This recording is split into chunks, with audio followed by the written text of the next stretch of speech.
नमस्कार, मैं हूं आपके साथ आभा और एसबीटी न्यूज पर आप देख रहे हैं राजस्थान की ताजा खबरें फटाफट अंदाज में। राजस्थान प्रदेश कांग्रेस में नई कार्यकारिणी के गठन का इंतजार बुधवार को खत्म हुआ। बुधवार रात एआईसीसी के महासचिव केसी वेणुगोपाल ने प्रदेश कांग्रेस कमेटी के प्रदेशाध्यक्ष गोविंद सिंह डोटासरा की नई टीम के 39 सदस्यों की घोषणा कर दी। इनमें 7 उपाध्यक्ष, 8 महासचिव और 24 सचिव बनाए गए हैं। इनमें डोटासरा और मुख्यमंत्री अशोक गहलोत सहित पूर्व उप मुख्यमंत्री सचिन पायलट खेमे के वरिष्ठ नेताओं को अहम पदों का पदभार सौंपा गया है। वरिष्ठ कांग्रेस नेता गोविंद राम मेघवाल, हरिमोहन शर्मा, डॉक्टर जितेंद्र सिंह, महेंद्रजीत सिंह मालवीय, नसीम अख्तर इंसाफ, राजेंद्र चौधरी व रामलाल जाट को प्रदेश कांग्रेस उपाध्यक्ष बनाया गया है। जीआर खटाना, हाकिम अली, लाखन मीणा, मांगीलाल गरासिया, प्रशांत बैरवा, राकेश पारिक, रीटा चौधरी और वेद प्रकाश सोलंकी को महासचिव बनाया गया है। वहीं भूराराम सिरवी, देशराज मीणा, गजेंद्र सांखला, जसवंत गुर्जर, जिया उर रहमान, ललित तुनवाल, ललित यादव, महेंद्र खेड़ी, महेंद्र सिंह गुर्जर, मुकेश वर्मा, निम्बाराम गरासिया, फूलचंद ओला, प्रशांत शर्मा, पुष्पेंद्र भारद्वाज, राजेंद्र मूंड, राजेंद्र यादव, राखी गौतम, राम सिंह कसवा, रवि पटेल, सचिन सरवटे, शोभा सोलंकी, श्रवण पटेल और विशाल जांगीर को प्रदेश सचिव बनाया गया है। कांग्रेस इस साल हो रहे 5 राज्यों के विधानसभा चुनाव वरिष्ठ नेताओं की देखरेख में लड़ने जा रही है। इसके लिए वरिष्ठ नेताओं को पर्यवेक्षक की जिम्मेदारी दी गई है, जिनकी देखरेख में चुनाव प्रचार अभियान समेत अन्य चुनावी गतिविधियां होंगी। राजस्थान के मुख्यमंत्री अशोक गहलोत को राहुल गांधी की प्रतिष्ठा से जुड़े केरल के चुनाव की जिम्मेदारी दी गई है। केरल, असम और तमिलनाडु में कांग्रेस को वापसी की संभावना दिख रही है। इसके चलते पार्टी वरिष्ठ नेताओं को चुनाव में भरपूर उपयोग करने में जुट गई है। वहीं केरल के वायनाड से राहुल गांधी सांसद हैं। भारत में कोरोना वायरस के लिए वैक्सीनेशन 13-14 जनवरी से शुरू हो सकता है। 2 वैक्सीन कोविशील्ड और कोवैक्सीन को अप्रूवल भी मिल चुका है। इसके बाद भी एक सर्वे में 69% लोगों ने वैक्सीन के लिए हिचक दिखाई है। ये सर्वे लोकल सर्कल्स ने जनवरी में कराया। इसमें 8,723 लोगों ने हिस्सा लिया। इसमें बताया गया कि पिछले साल नवंबर और दिसंबर में वैक्सीन को लेकर जो हिचक लोगों में थी वो जनवरी में भी कायम है। राष्ट्रपति रामनाथ कोविंद के पुत्र प्रशांत कोविंद, पुत्रवधू और पौत्र पौत्री ने बुधवार को श्री इच्छापुरम बालाजी के दर्शन किए। वे बुधवार को बीकानेर से दिल्ली जाते वक्त मंदिर पहुंचे और बालाजी पूजा अर्चना कर देश में खुशहाली की कामना की। कोरोना महामारी से देश को निजात दिलाने के लिए नारियल बांधा। कांग्रेस भी बीजेपी की तर्ज पर अब प्रदेश के सभी जिलों और ब्लॉक मुख्यालयों पर पार्टी दफ्तरों के भवन बनाएगी। कांग्रेस में इसके लिए तैयारियां शुरू कर दी गई है। इसके लिए सत्ता और संगठन मिलकर काम में जुटे हैं। इसी साल कई जगह पार्टी के नए दफ्तरों के लिए जमीन आवंटन से लेकर भवन बनाने का काम शुरू हो जाएगा। राजधानी जयपुर में भी प्रदेश कांग्रेस कमेटी का दफ्तर दूसरी जगह शिफ्ट होगा। यूडीएच मंत्री शांति धारीवाल ने पीसीसी के दफ्तर के लिए राजधानी में जगह तलाशना शुरू कर दिया है। नेता प्रतिपक्ष गुलाब चंद कटारिया ने विचारधारा के आधार पर कॉलेज शिक्षकों के स्थानांतरण पर राजस्थान सरकार को घेरा है। कटारिया ने आरोप लगाया कि एक तथाकथित कांग्रेस समर्थित संगठन के महामंत्री के पत्र के आधार पर आरएसएस विचार से जुड़े शिक्षकों का पूर्व में पदस्थापित स्थान से भी दूर तबादला कर दिया गया है। इसमें विधायकों की भी अनुशंसा थी, जिसकी वजह से 31 दिसंबर की स्थानांतरण सूची में इस तरह का बदलाव किया गया है। राजस्थान के टोंक जिले के निवाई में बुधवार को बीजेपी के नवनिर्वाचित जनप्रतिनिधियों की कार्यशाला का आयोजन किया गया। इस दौरान भाजपा के प्रदेशाध्यक्ष सतीश पूनिया ने जहां कांग्रेस के राहुल गांधी से लेकर प्रदेश सरकार पर जमकर जुबानी हमला बोला, वहीं सांसद जौनपुरिया ने दिल्ली के किसान आंदोलन पर चुटकी लेते हुए कहा कि महंगी गाड़ियों में झंडे जरूर किसान संगठनों के लगे हैं।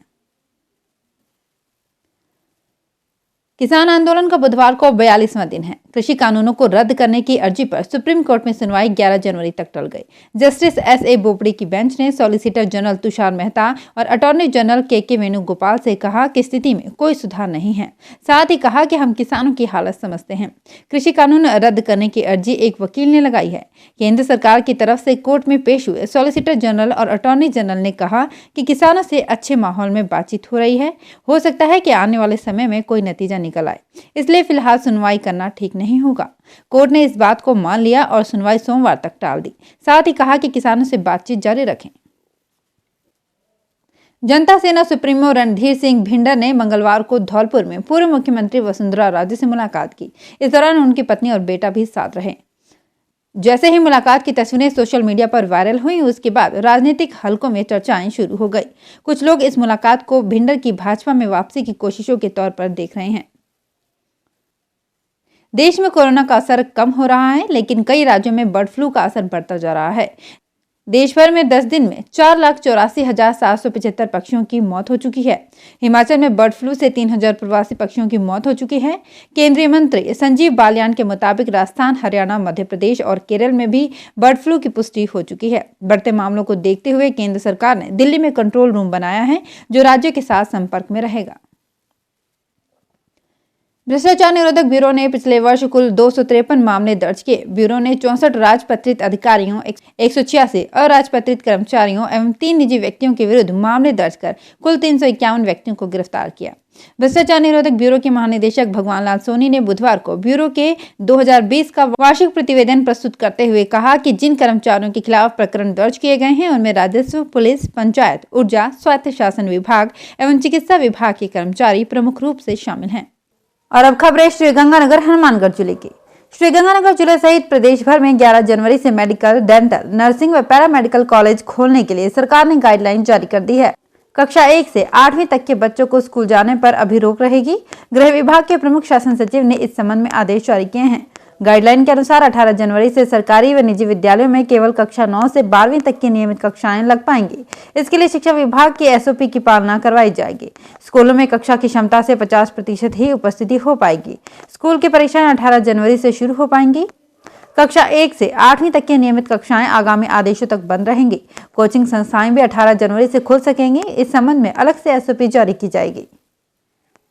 हनुमानगढ़ जिले के टिब्बी थाना पुलिस ने हनी ट्रैप के मामले में एक युवक को गिरफ्तार किया है। पुलिस इस मामले में पूर्व में नाबालिका को विरुद्ध कर चुकी है। थाना प्रभारी भूप सिंह सहारण ने बताया कि पीड़ित भूपेंद्र सिंह की फेसबुक आईडी पर अर्शदीप कौर के नाम से दोस्ती हुई। युवती ने अपने साथियों के साथ मिलकर भूपेंद्र सिंह को टिब्बी नाली पुल के निकट बुलाया और दुष्कर्म का मुकदमा दर्ज करवाने की धमकी देकर पिस्तौल दिखाकर 1,22,600 रुपए अपने खाते में ट्रांसफर करवा लिए और मोबाइल व बाइक छीन लिया। पुलिस ने इस मामले में एक नाबालिका को निरुद्ध करके अब गतसिंहपुर के 23 वर्षीय गुरमीत सिंह को गिरफ्तार किया है। आरोपी वर्तमान में तलवाड़ा रोड, एलनाबाद में रहता है। श्रीगंगानगर जिले में संभागीय आयुक्त भंवर लाल मेहरा ने दौरा किया। इस दौरान उन्होंने विधानसभा निर्वाचन क्षेत्रों की फोटो युक्त मतदाता सूचियों का विशेष संक्षिप्त पुनरीक्षण कार्यक्रम का निरीक्षण किया। मेहरा ने श्रीगंगानगर में एसडीएम कार्यालय में मतदाता सूचियों के दावे एवं आपत्तियों के निस्तारण का कार्य का निरीक्षण किया। इस अवसर पर एसडीएम उमेश सिंह रत्नू, तहसीलदार व सहायक निर्वाचक रजिस्ट्रीकरण अधिकारी संजय अग्रवाल भी उपस्थित थे। संभागीय आयुक्त ने करणपुर व रायसीनगर एसडीएम कार्यालय में चल रहे दावे एवं आपत्तियों के निस्तारण के कार्यों का निरीक्षण किया तथा आवश्यक निर्देश दिए। श्रीगंगानगर जिला प्रशासन ने सीमांत क्षेत्र विकास योजना के तहत सीमा क्षेत्र में तैनात जवानों की स्वास्थ्य सुरक्षा के मद्देनजर 2 एम्बुलेंस प्रदान की है। विधायक राजकुमार गौड़ व जिला कलेक्टर महावीर प्रसाद वर्मा ने कलेक्ट्रेट में हरी झंडी दिखाकर रवाना किया। जिला प्रशासन ने दोनों एम्बुलेंस के कागजात बीएसएफ के अधिकारियों को सौंपे। जिला प्रशासन ने बीएडीपी योजना के तहत लगभग 30,44,000 रुपए की राशि से 2 एम्बुलेंस खरीदकर बीएसएफ को सौंपी है।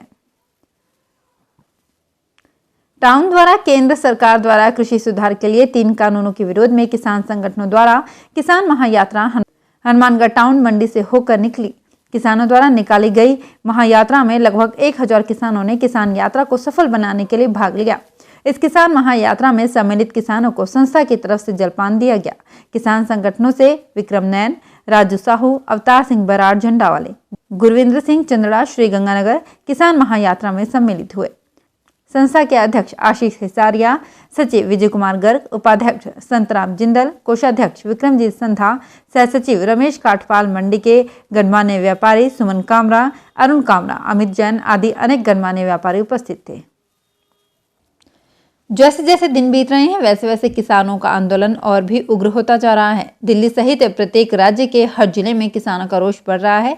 इसी के चलते बुधवार को ट्रैक्टरों की विशाल रैली निकाली गई। Rally baby happy modern PG college के पास स्थित गुरुद्वारा साहिब से आरंभ होकर शहर के मुख्य मार्गों से होते हुए कलेक्ट्रेट, शिव मंदिर सिनेमा जंक्शन, धान मंडी जंक्शन, ओवरब्रिज, भगत सिंह चौक होते हुए टाउन धान मंडी में संपन्न हुई। हनुमानगढ़ जिले की पुलिस कप्तान प्रीति जैन ने कार्यभार ग्रहण करते हुए संकेत दिए हैं कि जिले में नशे के कारोबारियों पर सख्त से सख्त कार्रवाई की जाएगी। पुलिस कप्तान का कार्यभार संभालने के बाद मीडिया से बातचीत करते हुए एसपी जैन ने कहा कि राजस्थान के उत्तरी पूर्व बॉर्डर पर हनुमानगढ़ जिला है। ऐसे में पंजाब हरियाणा से सीमा लगती है, लिहाजा इंटरस्टेट क्राइम और क्रिमिनल का मूवमेंट रहता है। इस पर भी लगाम लगाने का प्रयास किया जाएगा। कार्यभार ग्रहण करने के बाद पुलिस कप्तान प्रीति जैन ने जिला कलेक्टर जाकिर हुसैन से भी मुलाकात की। श्रीगंगानगर जिले में मोबाइल डेंटल वैन का संचालन प्रारंभ हो गया है। सादुल शहर व लालगढ़ के बाद सामुदायिक स्वास्थ्य केंद्र शिवपुर में दंत स्वास्थ्य जांच शिविर का आयोजन किया गया। इस दौरान आरबीएस की टीमों की ओर से चिन्हित बच्चों के दांतों और मुख की निःशुल्क जांच की जा रही है और निःशुल्क उपचार व दवा भी दी जा रही है। तो अपने आसपास की और भी नई ताजा खबरों से अपडेट रहने के लिए सब्सक्राइब कीजिए एसबीटी न्यूज और बने रहिए हमारे साथ। धन्यवाद।